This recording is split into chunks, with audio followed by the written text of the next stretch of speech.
தவம் இப்பதான் பலிக்க போகுது. 18 படியை தாண்டியவருக்கு ஒரு பரிசு கிடைக்க போகுது. அது என்ன பரிசா இருக்கும்? இந்த பாட்டுல அதுக்கு விடை கிடைக்கும்.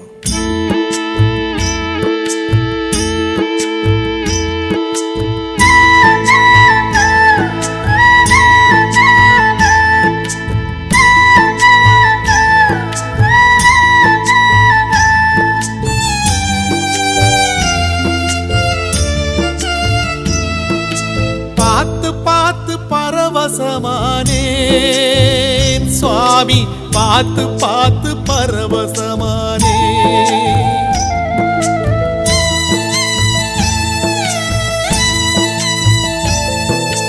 பார்த்து பார்த்து பரவசமானேன் சுவாமி, பார்த்து பார்த்து பரவசமானேன். காத்துப்பட்ட